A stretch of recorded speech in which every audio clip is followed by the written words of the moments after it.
కానీ ఒకప్పుడు మీరు చెప్పిన స్టోరీస్ అటు సూర్య గారికైనా, మహేష్ బాబు గారికైనా ఇట్లా స్టార్ హీరోస్ అందరికీ స్టోరీస్ నచ్చినాయి. తర్వాత నేను అసలు స్టార్ హీరోస్‌తో సినిమాలు చేయను అనే స్టేట్మెంట్ ఇవ్వడానికి రీజన్ ఏంటి? నేను అప్పుడు కూడా స్టార్ హీరోతో చేయాలని నాకు ఫ్యాంటసీ ఎప్పుడూ లేదు. హ్మ్. నేనే ఒక స్టార్ హీరో అని వచ్చినోడిని. ఫర్ ఎగ్జాంపుల్ నా డ్రీమ్ అది. నాకు ఎందుకుంటది ఒక ఫ్యాంటసీ? ఇప్పటికి ఇంత క్రేజ్ వచ్చిన తర్వాత ఇప్పుడు స్టోరీ చెప్పడానికి ఏమైనా రెడీగా ఉన్నారా? ఎవరు? స్టార్ హీరోస్‌కి ఎవరైనా? యాక్టింగ్ వైపే ఉందామనా? ఇంకేం చెప్పాలి, నాకు నాకు ఇంట్రెస్ట్ లేదురా బాబు. నాకు ఏమీ లేనప్పుడు నేను జూనియర్ ఆర్టిస్ట్‌గా ఉన్నప్పుడే నాకు పొగరు. నేనే హీరో అవుదామని వచ్చాను. ఇంకా ఇంతకన్నా క్లియర్‌గా ఏం చెప్తాను? అలాంటిది ఇప్పుడు నేను మళ్ళీ మీరెళ్ళి స్టార్ హీరో చెప్తారా అంటే, నాకు నటుడిగా ఒక గుర్తింపు వచ్చింది. నాకంటూ అభిమానులు ఉన్నారు. ఇప్పుడు పెరుగుతారు ఈ సినిమా తర్వాత. మళ్ళీ నేను ఎందుకు వెనక్కి వెళ్తాను? వెళ్ళినందుకే అప్పుడే రిగ్రెట్ అయ్యాను. అది అది కూడా ఎందుకు వెళ్ళాల్సి వచ్చిందని ఆ ఇంటర్వ్యూలో చెప్పాను నేను. నాకు స్టార్స్ మీద ఎప్పుడు ఫ్యాంటసీ లేదు. వాళ్ళు కూడా మనుషులే, టాలెంట్ ఉన్న మనుషులు. వాళ్ళు నలుగురు ముందుకు వచ్చారు. వాళ్ళకి కొంతమంది సపోర్ట్ ఉండొచ్చు, ఎక్కువ మందికి. నాలాగా రాగా వచ్చిన వాళ్ళు చాలా తక్కువ మంది ఉండొచ్చు. ప్లస్ వాళ్ళకు కూడా ఎక్కడో చోట సపోర్ట్ ఉంటుంది. నాకు ఎవరో సపోర్ట్ లేకుండా ప్రపంచానికి, ఈ సమాజానికి దూరంగా ఉండి నేను ఏదో చేసుకుంటూ నేను సమాజంలో గుర్తింపు తెచ్చుకుని నేను వచ్చాను. అండ్ ఈ డిజిటల్‌లో కూడా రిలీజ్ చేయొచ్చు అనే గట్స్ ఏంటి బ్రో?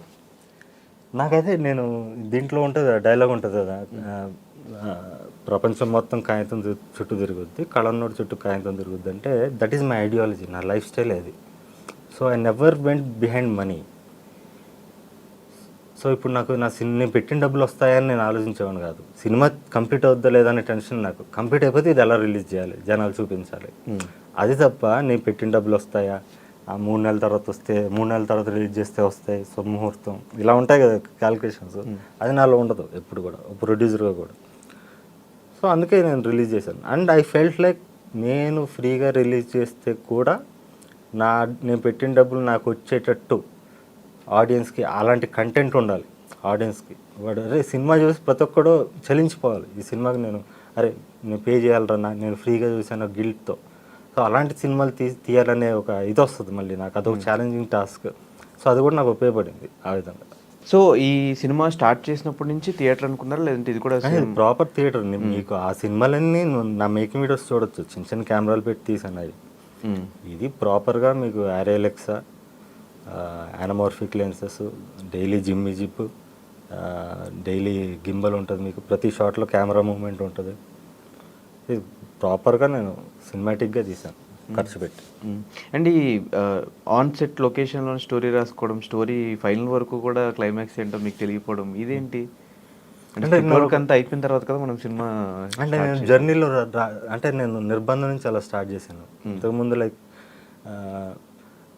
కథ రాసుకునేవాడిని, ఒక్కనే రాసుకుని స్క్రిప్ట్ రెడీ చేసుకుని ఏమన్నా డైలాగ్ వర్షన్ కొంచెం అటు ఇటు ఉంటే ఆన్ లొకేషన్ చేసేవాడిని తప్ప మెజారిటీ ఆఫ్ ద స్క్రిప్ట్ నేను రాసుకుని బౌండ్ స్క్రిప్ట్తో వెళ్ళేవాడిని. ఎందుకంటే నేను యాక్టర్ని కాదు కాబట్టి వాళ్ళతో చేయించారు. అక్కడ నేను ఫెయిల్ అయ్యాను. First 3 films as a director నేను చాలా ఐఎమ్ ఏ ఫెయిల్యూర్ డైరెక్టర్. ఎందుకంటే నా పొటెన్షియల్ అది కాదు, నా మెయిన్ పొటెన్షియల్ అది కాదు. నేను ఎప్పుడైతే యాక్టర్గా టర్న్ అయ్యానో నేను బెటర్ డైరెక్టర్ అయ్యాను. బెటర్గా ఇంకా యాక్టర్స్తో పర్ఫామ్ చేయించుకోగలుగుతున్నాను. ఎందుకంటే నేను యాక్ట్ చేసి చూపిస్తున్నాను, నేను యాక్ట్ చేస్తున్నాను. నన్ను చూసి నా కాంబినేషన్ ఉండేవాళ్ళు నేను ఎలా చేస్తున్నాను చూసి ఆ టైమింగ్ పట్టుకుని వాళ్ళు చేయగలుగుతున్నారు.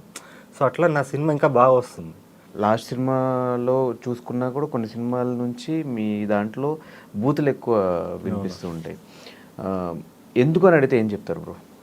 అది నేను ఆల్రెడీ చెప్పాను చాలాసార్లు. నేను అంటే భావస్వేచ్ఛ ఉంది నాకు ఇంటర్నెట్లో. భావస్వేచ్ఛను తప్పుగా చాలామంది వాడుకుంటున్నారు. రీల్ చేయడం, బూత్ అనేది టైంపాస్ కోసం, సరదా కోసం మాట్లాడే వాళ్ళు అంటే నాకు చిరాకు. బూత్ అనేది ఒక ఎమోషన్ కోసం వాడితే తప్పులేదు. సరదా కోసం మాట్లాడేదాన్ని మనం స్క్రీన్ మీద చూపించాల్సిన అవసరం ఉంది. సో నాకు ఆ ఎమోషనల్ మూమెంట్లో నాకు ఆ కరోనా టైంలో నేను చూసిన ఇన్సిడెంట్స్తో, లేకపోతే నేను విన్న ఇన్సిడెంట్స్ వల్ల నాకు అనుకోకుండా ఆ ఎమోషన్ వచ్చింది. ఆ ఎమోషన్ని సినిమా రూపంలో అలాగా చూపించాలి. నేను నిర్బంధం నుంచి చూస్తే దాని ముందు వరకు మీకు చెప్పినట్టు కలంతో రాసేవాడిని. నిర్బంధం నుంచి ప్రజానాడితో రాయడం మొదలుపెట్టాను. సో అక్కడికి వెళ్ళి నేను ఒక సీన్ అనుకుంటాను అంతే. సీన్ వెళ్ళి అది చేసేటప్పుడు నాకు ఏమనిపించిందో మనిషిగా, మామూలు మనిషిగా, లేకపోతే అవతలోడు క్యారెక్టర్ వాడేమనుకుంటాడో, ఇలాంటి సిచ్యువేషన్ వస్తే మన సమాజంలో ఉన్న భాషని యాజ్ ఇట్ ఈజ్ చూపించాలని చెప్పి, అది కూడా పర్సనల్ స్పేస్లో ఆడియన్స్ చూడాలి. యూట్యూబ్లో పర్సనల్ స్పేస్లో చూడగలుగుతాడు, వాడు ఇయర్ ఫోన్స్ పెట్టుకుని వాడు ఫోన్లో చూడగలుగుతాడు, ప్రతి ఒక్కరికి రీచ్ అవ్వాలని చెప్పి ఆ సినిమా చేయడం జరిగింది. దాన్ని కంటిన్యూ చేయాలి, ఆ ఫ్రీక్వెన్సీని కంటిన్యూ చేద్దాం థియేటర్కి వచ్చేవారు, కానీ మాంగళ్య వరకు చేశాను. ఇప్పుడు మళ్ళీ మెయిన్ స్ట్రీమ్కి వస్తున్నాను. ఇప్పుడు ఒక్క బూత్ కూడా లేకుండా పర్సనల్ స్పేస్లో చూసే మెయిన్ స్ట్రీమ్ ఫిల్మ్స్ని ఇప్పుడు మీరు మీ కుటుంబ సభ్యులతో కలిసి భోజనం చేస్తూ సినిమా చేయాలని ఇప్పుడు వచ్చి సంకల్పించుకుని దాని ప్రకారంగా నేను ఈ సినిమా చేశాను. యాక్చువల్గా చెప్పాలంటే ఇదే నా హైయెస్ట్ పొటెన్షియల్. నేను ఆ బూతులతో నేను డైలాగులు రాయడమే నా స్టైల్ కాదు అది. ఎందుకంటే సరదాగా బూతులు మాట్లాడాలంటే నా చుట్టుపక్కల ఉన్న నాకు చిరాకు. నేను కూడా ఎక్కువ మాట్లాడను. నా మరీ కోపం వస్తే మాట్లాడతాను, మరీ ఆనందం ఇస్తే ఎక్కడో చోట ఒక చోట మాట్లాడతాను. సో ఫ్రీక్వెంట్గా బూతులు మాట్లాడే టైప్ కాదు, అలాంటి సమాజం కూడా నాకు ఎక్కువ ఇష్టం ఉండదు. సో ఇది ఇప్పుడు నేను మెయిన్ స్ట్రీమ్కి చేస్తుంది ఈ వాట్ ఎవర్ ఈ డైలాగ్స్ ఏవైతే ఉన్నాయో ఇది నా actual writing, original writing. So ఇక్కడ మీకు ఆ ప్రాబ్లం ఉండదు, ఆ ఎఫెక్ట్ కానీ ఆ ఫైర్ కానీ ఎక్కడ తగ్గదు వాటితో కంపేర్ చేస్తే. సో ఈ సినిమాలో బూతులు అయితే ఎక్కువ చూడడం, బూతులు ఉండవు అసలు. థియేటర్కి వెళ్ళి నాకు యూఏ సర్టిఫికేట్ ఇచ్చారు సెన్సార్. సో మీరు మొన్న ప్రెస్ మీట్లో మాట్లాడుతూ గ్రూపులు కట్టే వాళ్ళని, టీం వర్క్ చేసే వాళ్ళని నేను దగ్గరికి రానివ్వను అని చెప్పారు. స్టేట్మెంట్ రీజన్ ఏంటి? అంటే there are 2 kinds of people I have seen నా లైఫ్లో. ఇప్పుడు చదువుకున్నాడు ఉన్నాడు, సాఫ్ట్వేర్ ఎంప్లాయ్ ఉన్నాడు ఒకడు. ఐ వర్క్ ఫర్ గూగుల్ అంటాడు. ఐ వర్క్ ఫర్ గూగుల్ అంటే నేను గూగుల్ పనిచేస్తున్నాను అని గొప్ప చెప్తాడు. అలా చెప్పేవాడు మీరు CEO స్థాయిలో ఏదో గొప్ప స్థాయిలో ఉంటాడు, లేదా ఫ్యూచర్లో గొప్ప స్థాయిలోకి వెళ్తాడు. ఇంకోటి ఉంటాడు రెండో type, we are Google team man అంటాడు. అంటే వాడు, నేను చూసాను చాలామందిని, 90% ఆఫ్ పీపుల్, నాది ఎప్పుడు జడ్జ్మెంట్ రాంగ్ అవ్వదు. వాడు ఎలా ఉంటాడంటే అందులో ఏదో యూట్యూబ్లో తమ్నెయిల్ వేసేవాడు, ఏదో సింపుల్ జాబ్ ఉంటుంది అది, దానికి వీఆర్ గూగుల్ టీమ్, ఇంకా తాగితే ముచ్చట్లు చెప్తారు కదా అట్లా చెప్తుంటాడు. వాళ్ళ లైఫ్ స్టైల్ అట్లా ఉంటుంది. అలాంటి వాళ్ళు సినిమాలు ఎక్కువ మంది ఉన్నారు, వాళ్ళు పారాసైట్స్. నేను ఊర్లో ఇప్పుడు షూటింగ్కి వెళ్ళినప్పుడు కూడా మా కొడుకు ఏం పని చేయట్లేదండి మీ సినిమాల్లో పట్టుకోండి, మొన్న ఒకటి పనికి మళ్ళీ ఇక్కడ ఉంటాడు సినిమాల్లో వెళ్ళి సక్సెస్ అయ్యాడు, డబ్బులు వస్తున్నాయంట, ఇలా మాట్లాడుతున్నారు. And I have witnessed. అందుకే మీకు సక్సెస్ రేట్ కూడా 100% ఉండదు, 3%, 4% ఎందుకు ఉంటుంది అంటే మిగతావి కూడా ఓ 6%, 10% ఫెయిల్ అయినా కూడా వాడి గుర్తింపు వస్తుంది. మిగతా ఉప్మా సినిమాలు ఉంటాయి, ఎందుకుంటాయంటే వీళ్ళు ఉంటారు ఎక్కువ మంది పనికి మాలిన వాళ్ళు వచ్చి ఐఎమ్ గూగుల్ టీమ్ అనేవాళ్ళు. సో వాళ్ళ వల్ల నాలాంటి వాటికి 20 సంవత్సరాలు పట్టింది. ఇలాంటి మైండ్ సెట్ ఉన్న వీక్ పీపులే, ఏ టాలెంట్ లేని వాడే మనం అనే ముసుగులో బతుకుతాడు. నేను నుంచే మనం మొదలవుద్ది, అది ఈ సినిమాలో చెప్పాను, ఒక డైలాగ్ ఉంటుంది నెక్స్ట్ సినిమాలో. నేను అనేది ప్రతి ఒక్కరు బిల్డ్ అవ్వాలి, స్ట్రాంగ్గా బిల్డ్ అవ్వాలి.